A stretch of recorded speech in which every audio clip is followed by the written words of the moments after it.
children go into fear because they typically are, again, afraid that they're not going to get something. All of these emotions are just indicators of, I'm afraid that there is a need that I'm not going to get met.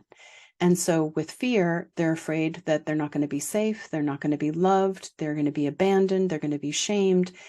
But if we think about all of these needs and we think about it from the positive, we want to play with that concept that's in the 7 cups of we'll do the opposite of that which we're intending on mastering until we reach a level of consciousness and awareness and we begin to practice that which we intend to master.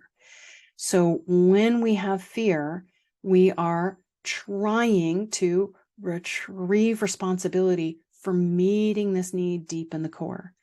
We can also be empathic with fear. Children can be empathic with fear because they're, again, have information or they're taking responsibility for the safety of another, and they're really afraid for the safety of another. So have you ever heard your children say, well, I'm afraid you're going to die. Oh, so you're afraid I'm going to die. I'm afraid you're not going to be safe. Okay.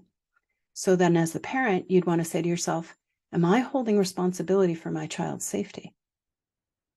Yes. We typically do this. So if I'm holding responsibility for my child's safety and I'm modeling to my child is now going to hold responsibility for my safety. And then they're going to put all of their safety grids on me, and I'm going to put all my safety grids on them. And now I'm trying to keep them safe, and they're trying to keep me safe. And now we're in an empathic loop, and they're afraid because they can feel how they're holding responsibility for my safety, and I should be.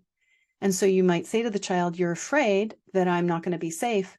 And what would it feel like to return responsibility for my safety back to me? And here, I'll return responsibility for your safety back to you. And how about we bubble up our own safety bubbles around ourselves, not on each other, just around ourselves. And we do safety inside, safety inside, safety inside, safety inside. And then again, you're modeling to the child how to use the fear to identify an energetic component, a responsibility, a need, but you do it in a really empowering, positive way. With fear, there's also another possibility that the child is holding its energy and awareness in dimensions it is not calibrated for, it's not ready to be in, or it's holding its energy and awareness in discordant dimensions, or it's trying to do all of the work in the other dimensions instead of having an appropriate angelic etheric crew.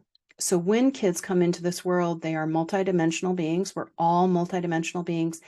And they might have a lot of fear because they're still learning how to navigate multiple dimensions while having a physical body, being anchored in the physical realm.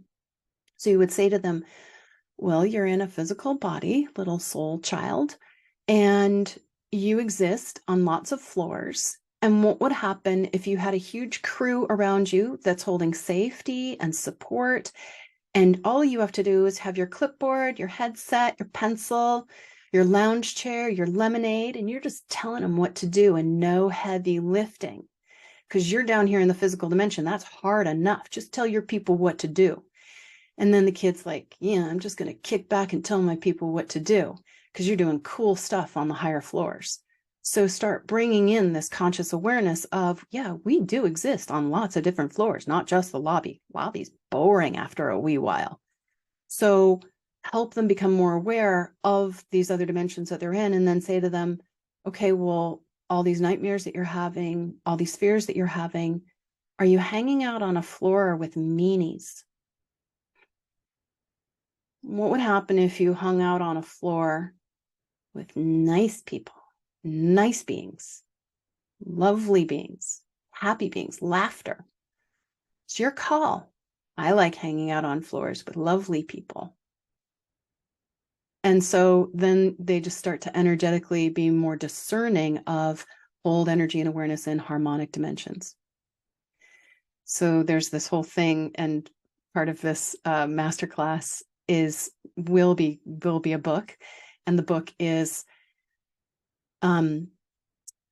there's monsters under the bed, and there really are monsters under the bed. And how can you help your child recognize that there are monsters under the bed, and what would happen if the bed and the bedroom, we're in a dimension where there were no monsters, a dimension where there's harmonic vibrations, and then the fears go away because, again, you're training the child to hold their energy and awareness in harmonic realms.